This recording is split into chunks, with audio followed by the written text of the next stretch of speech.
anti-satellite weapon ASAT successfully target to live satellite on a low Earth orbit? What is the importance of this? It is very important because today India has demonstrated its technological capability that we can engage in low Earth orbit and orbiting satellite at any point in time with very high precision. We have the rocketry capability, we have the kill-we-kill capability, we have the acquisition capability. We had the network of radars and systems which are able to track satellites which are orbiting in the various orbits, what they are doing, what are their speeds, in which direction they are going. All this information we have. Technologically, we have demonstrated that this entire process of engaging a satellite is completely automated with the help of ground-based radars, mission control centers, launch control centers, all in a very unified manner. They can acquire the orbiting satellite and send our own interceptor with a precision of better than 1 millisecond so that it can directly hit a satellite. That is what has been achieved. If you want to today have the deterrence capability that if adversaries, that means nations across the world, if they want to weaponize or militarize space, India has the technological capability to match them. But per se, India has no plans to weaponize space. We use space only for peaceful purpose. And that is what Prime Minister has been saying. This launch is not against any nation. This launch is not against any other country.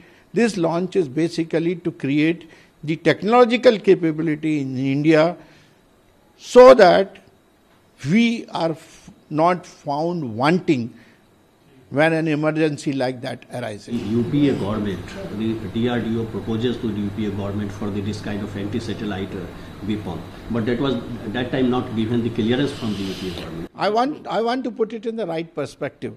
DRDO, particularly myself, when I was a scientific advisor, we made presentations to the National Security Advisors, to the National Security Council, that today DRDO has the capability to develop anti-satellite weapon system which can do a kinetic hit against a satellite. If we are given the go-ahead, it will take about 2 years to 2.5 years to demonstrate this capability. When such discussions were held, they were heard by all concerned at that time. Unfortunately, we did not get a positive response that, look, gentlemen, this is a good suggestion, please go ahead. Such a response did not come through.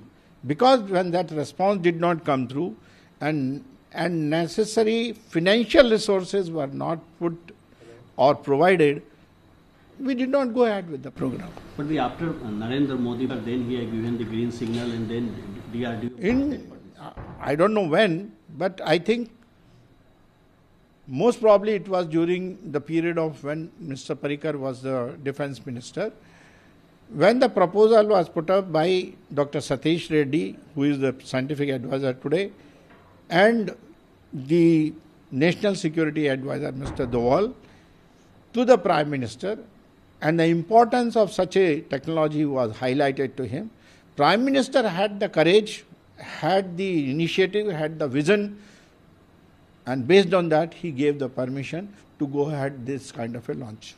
But you are saying that if the such kind, at that time the Prime Minister UPA government, then it was happened earlier, not in 2019. If the clearances were given in 2012 or 13, I am quite certain that this launch would have taken place in 2015 or 14. Bharat ने एक अभूतपूर्व सिद्धि हासिल की है। भारत ने आज अपना नाम अंतरिक्ष महाशक्ति, स्पेस पावर के रूप में दर्ज करा दिया है। अब तक दुनिया के 3 देश, अमेरिका, रूस और चीन को यह उपलब्धि हासिल थी। अब भारत चौथा देश है जिसने आज यह सिद्धि प्राप्त की है। हर हिंदुस्तानी के लिए इससे बड़े गर्व का पल नहीं हो सकता है। कुछ ही समय पूर्व हमारे वैज्ञानिकों ने अंतरिक्ष में, स्पेस में 300 किलोमीटर दूर LEO, लो अर्थ ऑर्बिट में एक लाइव सैटेलाइट को मार गिराया है। LEO, लो ऑर्बिट में यह लाइव सैटेलाइट, जो कि एक पूर्व निर्धारित लक्ष्य था, उसे एंटी सैटेलाइट A-सैट मिसाइल द्वारा मार गिराया गया है। सिर्फ 3 मिनट में सफलतापूर्वक यह ऑपरेशन पूरा किया गया है। मिशन शक्ति यह अत्यंत कठिन ऑपरेशन था, जिसमें बहुत ही उच्च कोटि की तकनीकी क्षमता की आवश्यकता थी। वैज्ञानिकों द्वारा सभी निर्धारित लक्ष्य और उद्देश्य प्राप्त कर लिए गए हैं। हम सभी भारतीयों के लिए यह गर्व की बात है कि यह पराक्रम भारत में ही विकसित एंटी सैटेलाइट A-सैट मिसाइल द्वारा सिद्ध किया गया है। सर्वप्रथम मैं मिशन शक्ति से जुड़े सभी DRDO वैज्ञानिकों, अनुसंधानकर्ताओं तथा अन्य संबंधित कर्मियों को बहुत बहुत बधाई देता हूं, जिन्होंने इस असाधारण सफलता को प्राप्त करने में योगदान दिया। आज फिर उन्होंने देश का मान बढ़ाया है। हमें हमारे वैज्ञानिकों पर गर्व है। अंतरिक्ष आज हमारे जीवन शैली का एक महत्वपूर्ण हिस्सा बन गया है। आज हमारे पास पर्याप्त संख्या में उपग्रह उपलब्ध हैं, जो अलग अलग क्षेत्रों के विकास में अपना बहुमूल्य योगदान दे रहे हैं, जैसे कृषि, रक्षा, सुरक्षा, आपदा प्रबंधन, डिजास्टर मैनेजमेंट, संचार, कम्युनिकेशन, एंटरटेनमेंट, टीवी, मौसम की जानकारियां, नेविगेशन, शिक्षा के क्षेत्र में, मेडिकल के क्षेत्र में, ऐसे अनेक क्षेत्र हैं। हमारे उपग्रहों का लाभ सभी को मिल रहा है, चाहे वो किसान हो, मछुआरे हो, विद्यार्थी हो, सुरक्षा बल हो।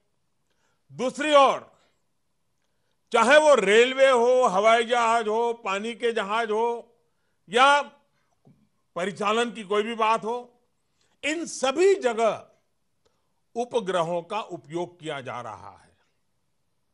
विश्व में स्पेस और सैटेलाइट का महत्व बढ़ते ही जाने वाला है। शायद जीवन इसके बिना अधूरा हो जाएगा। ऐसी स्थिति में इन सभी उपकरणों की सुरक्षा पुख्ता करना भी उतना ही महत्वपूर्ण है।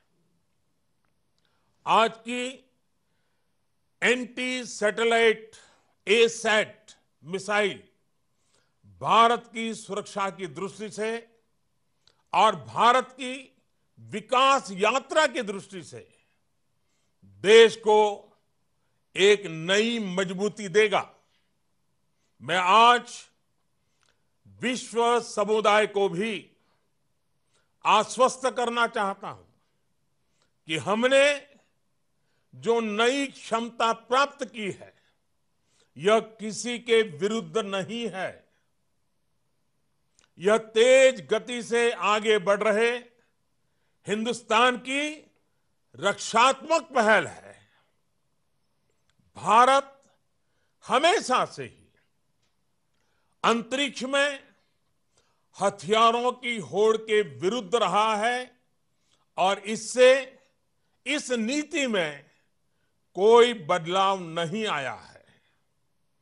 आज का यह परीक्षण किसी भी तरह के अंतर्राष्ट्रीय कानून अथवा संधि समझौतों का उल्लंघन नहीं करता है। हम आधुनिक तकनीक का उपयोग देश के 130 करोड़ नागरिकों की सुरक्षा एवं उनके कल्याण के लिए ही करना चाहते हैं। इस क्षेत्र में शांति और सुरक्षा का माहौल बनाने के लिए एक मजबूत भारत का होना आवश्यक है। हमारा सामरिक उद्देश्य शांति बनाए रखना है, ना कि युद्ध का माहौल बनाना। प्यारे देशवासियों, भारत ने अंतरिक्ष क्षेत्र में जो काम किया है, उसका मूल उद्देश्य भारत की सुरक्षा, भारत का आर्थिक विकास और भारत की तकनीकी प्रगति है। आज का यह मिशन शक्ति इन सपनों को सुरक्षित करने की ओर एक अहम कदम है, जो इन तीनों स्तंभों की सुरक्षा के लिए आवश्यक था। आज की सफलता को आने वाले समय में एक सुरक्षित राष्ट्र, समृद्ध राष्ट्र और शांतिप्रिय राष्ट्र की ओर बढ़ते कदम के रूप में देखना चाहिए। यह महत्वपूर्ण है कि हम आगे बढ़ें और अपने आप को भविष्य की चुनौतियों के लिए तैयार करें। हमें भविष्य की चुनौतियों का सामना करने तथा अपने लोगों के जीवन स्तर में सकारात्मक बदलाव लाने के लिए आधुनिक तकनीक को अपनाना ही होगा। सभी भारतवासी भविष्य की चुनौतियों का सामना आत्मविश्वास से करें और सुरक्षित महसूस करें। यही हमारा लक्ष्य है। मुझे अपने लोगों की कर्मठता, प्रतिबद्धता, समर्पण और योग्यता पर पूर्ण विश्वास है। हम निसंदेह एकजुट होकर एक शक्तिशाली, खुशहाल और सुरक्षित भारत का निर्माण करें। मैं ऐसे भारत की परिकल्पना करता हूं जो अपने समय से 2 कदम आगे की सोच सके और चलने की हिम्मत भी जुटा सके।